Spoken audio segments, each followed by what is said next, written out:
নমস্কার। নমঃ শিবায়, নমঃ শিবায়, নমঃ শিবায়, নম। হর হর মহাদেব, হর হর মহাদেব, হর হর মহাদেব। এই শ্রাবণ মাস 2025 সাল, জানেন এই শ্রাবণ মাস একটা পবিত্র মাস, মানে দেবাইদেব মহাদেব। আমরা যাই করে থাকি আগে প্রথম মহাদেব, নমঃ শিবায়, নমঃ শিবায়, নমঃ শিবায়, নমঃ শিবায়, নমঃ শিবায়, নমঃ শিবায়, নমঃ শিবায়, নমঃ শিবায়। যাদের বাড়িতে শিবলিঙ্গ স্থাপন আছে তারা অবশ্যই জানেন শ্রাবণ মাস কীভাবে ব্রত করতে হয়, কীভাবে পালন করতে হয়। এটা নতুন করে বলার কিছু নেই, তবু আমি কিছু বিশেষ বিশেষ টিপ আপনাদের সামনে দিচ্ছি। এই শ্রাবণ মাসে সোমবার এবং শনিবারটা কি কি করবেন বা কি কি করবেন না। শ্রাবণ মাসে সোমবার আর শনিবারটা কি কি করবেন আর কি কি করণীয় না, সেই কিছু বিশেষ আমি টিপস দিচ্ছি। শ্রাবণ মাস দেবাইদেব মহাদেবের মাস। এই শ্রাবণ মাসে শরীর স্বাস্থ্য ভালো থাকার জন্য একটাই কিন্তু হচ্ছে বাবা মহাদেবের পুজো। আমরা যখন মহামৃত্যুঞ্জয় একটা কবচ বানাই তখন কিন্তু আমাদের কিন্তু সেই দেবতার কিন্তু বাবা মহাদেবের কিন্তু আমাদের বীজ মন্ত্র জপ করে কিন্তু আমাদের সে মহামৃত্যুঞ্জয় কবচটা বানাতে হয়। তা এই শ্রাবণ মাসে যাদের কিছু আমি বলছি সেগুলো একটু আমার প্রোগ্রামটা একটু 10 মিনিট দেখুন, আপনারা শেয়ার করুন, প্রত্যেককে পাঠিয়ে দেবেন। এবং যারা দেখছেন তো ভালো, যারা দেখেননি তারাও পাঠিয়ে দেবেন যে উত্তম শাস্ত্রী এই শ্রাবণ মাসটা এইভাবে একটু বলেছি। আপনারা সবাই অবগত বা সবাই জানেন। প্রথমেই বলি শ্রাবণ মাসের সোমবার যাদের বাড়িতে শিবলিঙ্গ আছে, যাদের বাড়িতে শিব প্রতিষ্ঠা আছে, যারা মন্দিরে যাবে, দধি দুগ্ধ ঘৃত মধু শর্করা, একটা কালো পাথর বাটিতে দধি দুগ্ধ ঘৃত মধু শর্করা এই পাঁচটা একত্রে করে পঞ্চামৃত করবেন। পঞ্চামৃত বলে ওটাকে। পঞ্চামৃত করে প্রথমেই বাবার মাথায় দেবেন, তারপর হচ্ছে দুধ দিয়ে স্নান করাবেন, আকত মালা দেবেন, কলকে ফুল দেবেন, একটা বেল দেবেন। যদি বেল না পায় তা একটা ফল অন্তত দেবেন, একটা ফল কিন্তু দেবেন সোমবার দিন। শনিবার দিন বলছি এবং সোমবার দিন যারা ওই দিন শিবের ব্রত করবে বা শিবের যারা পুজোটা করবে, হয়তো শারীরিক সমস্যা থাকতেই পারে, কেউ হয়তো উপোস থাকতেই পারে না, ঠিক আছে, হালকা খাবার খাবেন, নিরামিষ খাবেন। ভুলবশতও কিন্তু মাছ মাংস ডিমটা খাবেন না শ্রাবণ মাসের সোমবারটা। 4টে সোমবার মনে হয়, হ্যাঁ 4টে সোমবার। আর 5টা শনিবার কি কি করবেন? 5টা শনিবার দিন অবশ্যই কিন্তু যারা শনির জাতক, যাদের বর্তমান আমাদের রাশি লগ্ন অনুযায়ী কিছু সাড়ে চলছে গ্রহ অনুযায়ী, রাশি অনুযায়ী, তারা বলবো শ্রাবণ মাসে শনিবারটা একদম নিরামিষ আহার করবেন। শ্রাবণ মাসে শনিবারটা টক জাতীয় কোনো জিনিস খাবেন না, টক খাবেন না। শ্রাবণ মাসে শনিবারটা অবশ্যই কোনো কালো জাতীয় কোনো কাউকে কিছু কুকুর ছাগল বিড়াল যা পাবেন একটু খাবার দেবেন। শনিবার দিন সন্ধ্যাবেলায় কারো অফিস আছে, কারো ব্যবসা আছে, কারো বাড়িতে কারো কাজ আছে, যখন সময় পাবেন একটু শনির মন্দিরে গিয়ে একটু লাল বাতাসা, একটু ধূপ, একটা জবার মালা দিয়ে শনি দেবতাকে পুজো দেবেন। ওই প্রসাদটা কিন্তু বাড়িতে নিয়ে আসবেন না, ওখানেই প্রসাদটা আপনি দিয়ে দেবেন, শনির পুজোটা দিয়ে দেবেন। এবং 5টা শনিবার পড়ছে শ্রাবণ মাসে, অবশ্যই এটা করবেন। এরপর আসছি আর কিছু কী কী করবেন সেটা বলে দিচ্ছি। প্রথমে বলি শিবের পুজো বাড়িতে আপনারা সবাই জানেন, যে বললাম দধি দুগ্ধ ঘৃত মধু শর্করা, এই কাজটা করবেন। এবং বাস্তু মতে এই শ্রাবণ মাসে যাদের বাস্তু দোষ আছে, বাড়িতে কোনো একটা সম্পর্ক স্থাপন হচ্ছে না, একটা মতবিরোধ মতপার্থক্য দেখা দিচ্ছে, বাড়িতে একটা অশান্তির বাতাবরণ তৈরি হচ্ছে, ফ্ল্যাটে কোনো একটা ভালো শান্তি প্রবাহ হচ্ছে না, বাড়িতে কোনো একটা শান্তি বজায় থাকছে না, এই শ্রাবণ মাসে আমি বারবার বলছি এই সারা মাসটা আপনারা বাড়িতে বিভিন্ন দেয়ালে ছবি রাখেন, অবশ্যই রাখবেন। কিন্তু এই শ্রাবণ মাসটা আমি বারবার বলছি দেয়ালটা একটু পরিষ্কার করে একটু সেলোটিউব নেবেন বা একটা আঠা নেবেন, বা যদি ফটো পান দ্বাদশ শিবলিঙ্গ রাখুন। দ্বাদশ শিবলিঙ্গ আপনি যে কোনো গুগলে যাবেন দেখবেন ফটো বেরিয়ে আসবে, ওটাকে প্রিন্ট আউট করে নেন। হয়তো আপনি ফটো আপনার বাড়িতে নেই, প্রিন্ট আউট করে নিন, করে আপনি বাড়িতে একদম একটা দেয়ালটা যেমন পরিষ্কার হয়, একটু পরিষ্কার করে নেবেন, করে দ্বাদশ শিবলিঙ্গ স্থাপন করুন। দেখুন আপনার বাড়িতে ইতিবাচক ভালো ফল পাবেন। শ্রাবণ মাসে দ্বাদশ শিবলিঙ্গ বাড়িতে স্থাপন, অর্থাৎ দেয়ালে রাখবেন, কিন্তু আমি কিন্তু কোনো আপনার বাড়িতে মন্দিরে বলছি না, কিন্তু দেয়ালে, মানে যখন আপনি কাজের উদ্দেশ্যে বেরোবেন, সরি, ওটা কিন্তু রাখবেন। দেখবেন আপনার বাড়িতে নেতিবাচক ভালো হবে এবং অলৌকিকভাবে আপনি একটা বিরাট কিছু সাফল্য পাবেন, মিলিয়ে নেবেন। আরেকটা বলছি, ওটা কোন দিকে আবার রাখবে বলছি শুনুন। ওটা রাখবে বাড়ি বা ফ্ল্যাট বা আপনার অফিসের উত্তর পশ্চিম বা উত্তর দিকে হলে উত্তর পশ্চিম, নালে উত্তর দিকে অতি অবশ্যই রাখবেন। তাহলে আমি কি বললাম, শ্রাবণ মাসে যাদের বাড়ি, যাদের অফিস, যাদের ফ্ল্যাট, যেখানেই বসবাস করুন না কেন, একটু দেয়ালটা পরিষ্কার করে উত্তর পশ্চিম বা উত্তর মুখ করে দ্বাদশ শিবলিঙ্গর একটা ফটো 1 মাসের জন্য আপনি রেখে দেবেন। অলৌকিকভাবে একটা বিশাল কাজ পাবেন, বাড়িতে একটা শক্তি বৃদ্ধি হবে, নেতিবাচক কিছু ভালো কিছু আসবে, শরীর স্বাস্থ্য ভালো থাকবে, পারিবারিক সুসম্পর্ক বজায় থাকবে এবং একটা সুমধুর সম্পর্ক তৈরি হবে। মিলিয়ে নেবেন, শ্রাবণ মাসটা করে দেখুন। আর একটা বলছি টিপস, এই শ্রাবণ মাসে যাদের বাড়িতে বাস্তু দোষ আছে,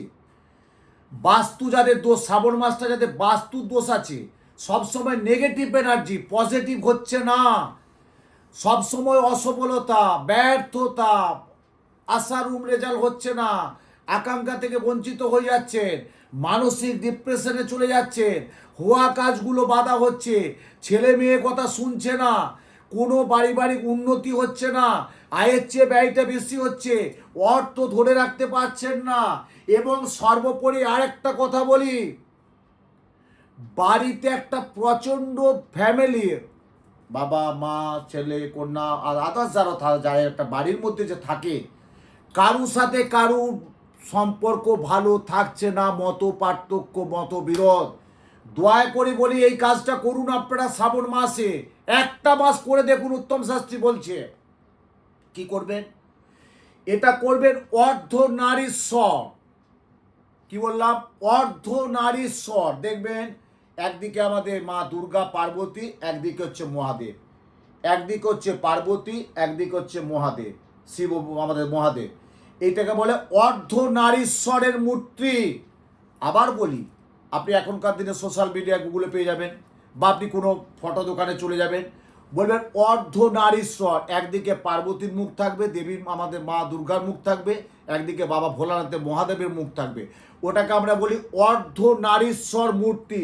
ওটা কিন্তু আপনার ফ্ল্যাট এবং আপনার বাড়িতে, আপনার অফিসে, সেম যেটা আগে বললাম সেইভাবে কিন্তু একটা পোস্টার আপনি পরিষ্কার দেয়ালটা একটু মুছে করে শ্রাবণ মাসে উত্তর এবং পূর্ব দিকে রাখবেন।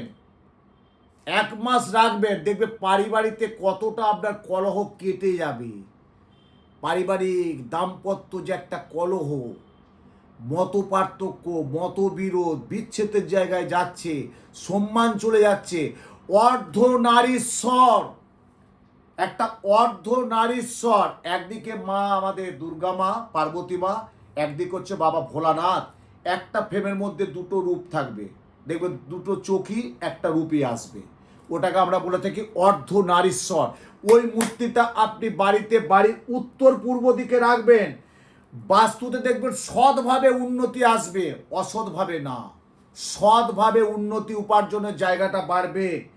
শ্রাবণ মাসে একটু সবাইকে বলে বাড়িটা একটু পরিষ্কার পরিচ্ছন্ন রাখুন। বিশেষত আপনার যে বাড়িতে যে বিগ্রহ মূর্তি আছে, ঠাকুর দেবতা, যে ঘরে ঠাকুর রাখেন, যেখানে আপনি পুজো করুন, তাতে আলমারি একটা তাকে করুন, বা একটা আপনি সিঁড়ির উঠোনি করুন, বা আপনার বাড়িতে বেডরুমের কাছেই বলুন, যেখানেই করুন, দয়া করে বলছি শ্রাবণ মাসটা একটু পরিষ্কার রাখুন। আমি অনেক বাড়িতে বাস্তু দেখতে যাই, তো ভিজিট করতে যাই, দেখি সেই ধূপের যে রাস সে রেখে দিয়েছে, ধুনো দিয়েছে, সে কাঠ কয়লাগুলোকে রেখে দিয়েছে, সে কখনকার দিনে সেই নকুলদানা বাতাসার সেই কৌটো মোছে না, কেমন একটা অপরিষ্কার, মানে কি বলবো, একদম চ্যাট করছে। সে প্রদীপে তেল দিচ্ছে, তেল দিয়েই যাচ্ছে, প্রদীপটাকে প্রতিদিন পরিষ্কারও করে না। এগুলো ঠিক না। একটু আমরা দশকর্মার দোকানে যেমন অগুরু তেল পাওয়া যায়, তখনকার দিনে ছিল বেঙ্গল কেমিক্যালের অগুরু তেল, এখনও আছে। একটু অগুরু তেল স্প্রে করবেন, কোনো সেন্ট পারফিউম না, অগুরু তেল যেটা পুজোয় কাজে লাগে। দধি দুগ্ধ ঘৃত মধু দিয়ে ভালো করে একটু ঠাকুরঘরটা পরিষ্কার রাখুন। আপনি যখন স্নান করছেন, একটা ভালো পোশাক পরছেন, অফিস যাচ্ছেন, কাজ করছেন, বাড়িতে আছেন, পার্টিতে যাচ্ছেন, বেড়াতে যাচ্ছেন, যা কিছু করছেন, ভালো পোশাক ভালো পরে যাচ্ছেন। আর আপনার ঠাকুর মন্দিরটা আপনার যেটা গৃহ, যেটা আপনার গৃহলক্ষ্মী, যেটা আপনার আদি, সেই জায়গাটা একটু অপরিষ্কার রেখে দিয়েছেন, ওটা ভুলেও করবেন না। শ্রাবণ মাসটা একটু ভালোভাবে পুজো দেবেন, কিচ্ছু না, একটু বিল্লপত্র, একটু বেলপাতা, একটা আকদমালা, একটু কলকে, একটা ফল, একটু দধি দুগ্ধ ঘৃত মধু শর্করা দিয়ে, আতপ চাল দিয়ে, ঘি দিয়ে বাবাকে স্নান করে, দুগ্ধ দিয়ে স্নান করে পুজোটা করুন। আর শনিবার দিনটা অবশ্যই বলছি, যাদের শনির সাড়ে চলছে, যাদের কিছু রাশি অনুযায়ী সাড়ে চলছে, তারা শনিবারটা দয়া করে বলছি, শ্রাবণ মাসে শনিবারটা একবারে নিরামিষ খান। আর যারা একটু নেশায় আসক্ত আছেন, একটু মদ্যপান করেন, তাদের জন্য বলছি দয়া করে দেখবেন, অনেক শ্রাবণ মাসটা অনেক ব্রত পালন করে, ওই শ্রাবণ মাসের শনিবারটা কেউ নেশার সাথে যুক্ত থাকবেন না। এবং যতটা পারেন ফাস্টফুড, মানে বাইরের একটু খাবার, ওই চিকেন টিকেন মটন টটন ইত্যাদি হয় না, একটু খাওয়াটা কম করুন। এই শ্রাবণ মাসে 5টা শনিবার মানুন, দেখুন আপনার জীবন থেকে শনি কতটা আপনাকে ভালো জায়গায় নিয়ে যাবে। একটু মানতে হবে, এটা তো আমার কথা না, এটা চিরাচরিত, এটা একটা মানার, যদি মানতে পারেন, এটা যদি আপনাকে অর্থ ব্যয় করতে হচ্ছে না। হ্যাঁ, যেটা আমার জন্য অর্থ ব্যয় করতে হচ্ছে, শাস্ত্রীজি বলেছে এটা করতে গেলে আমার বিরাট কিছুই না, একটা অর্ধনারীশ্বরের ফটো প্রিন্ট করতে কত টাকা লাগবে, একটা দ্বাদশ শিবলিঙ্গর ছবি প্রিন্ট করতে ক টাকা লাগবে। আপনি একটা পরিষ্কার দেয়ালে ভালো করে দেয়ালটা মুছে ওটা রেখে দিলেন, দেখুন না, শ্রাবণ মাসটা রেখে দেখুন না। আমি উত্তম শাস্ত্রী বলছি, এতটা বছর তো, হ্যাঁ জানতাম যে আমি বাবা 19-20-তে এসছি, বাবা 25-16 বা কটা বয়স জ্যোতিষ করছি, তা তো না। এত বছর দীর্ঘ মেয়াদি আমি ইউটিউবের মাধ্যমে, সোশ্যাল মিডিয়ার মাধ্যমে বিভিন্ন প্রোগ্রাম করে যাচ্ছি, প্রত্যেকটা রাশিফল বলে যাচ্ছি, প্রত্যেকটা অমাবস্যার সম্পর্কে বলছি, প্রত্যেকটা পূর্ণিমার সম্পর্কে বলছি। আমি আমার করণীয়, আমার যেটুকু তো আপনার সামনে আমি তুলে ধরছি, আপনারা করে দেখুন না, এটা কিন্তু অবশ্যই করবেন। আর যারা ব্যবসার সাথে যুক্ত, তারা কিন্তু শ্রাবণ মাসটা অবশ্যই এই টিপসটা করবেন। যারা ব্যবসা করছেন, কিন্তু যারা ব্যবসা, যারা চাকুরি ক্ষেত্রে কিন্তু বলবো না, যারা ব্যবসা করছেন, শনিবার মঙ্গলবার ব্যবসা স্থানে একটা কাঁচের গ্লাস, কাঁচের, কোনো পিতল চলবে না, স্টিলের চলবে না, আপনার কাঁসার চলবে না, একটা কাঁচের পরিষ্কার গ্লাসে একটা লেবু, শুধু পাতি লেবু রেখে দেবেন। প্রত্যেক শনিবার দিন, মঙ্গলবার দিন ওই জলটা ফেলে, লেবুটা ফেলে দিবেন, আবার লেবু জল দেবেন, দেখবেন আপনার ব্যবসায় শ্রাবণ মাসের মধ্যে কতটা অর্থ প্রাপ্তি হলো, মিলিয়ে নেবেন।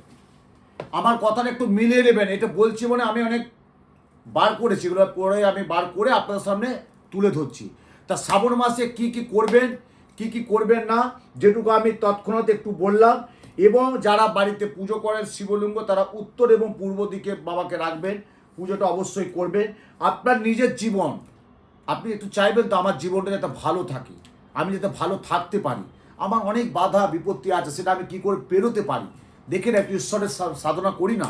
আরে সবার উপরে তো একজন আছে, সবার উপরে কিন্তু একজন আছেন, সবার উপরে কিন্তু ঈশ্বর তো আছেন।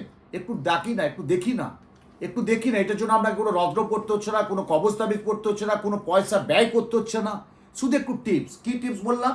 শ্রাবণ মাসের সোমবারটা দধি দুগ্ধ ঘৃত মধু শর্করা দিয়ে পুজো দেবেন, পরিষ্কারভাবে একটু পুজো দেবেন। যদি পারেন আতপ চালের একটা হবিষ্যি করবেন, একবেলা খাবেন। আর শনিবারটা অবশ্যই নিরামিষ খাবেন, কালো জাতীয় জন্তুকে একটু কিছু খাবার দেবেন।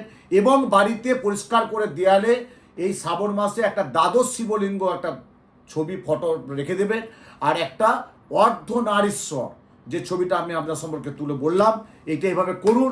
আপনাদের শ্রাবণ মাসটা প্রত্যেকের ভালো যাক।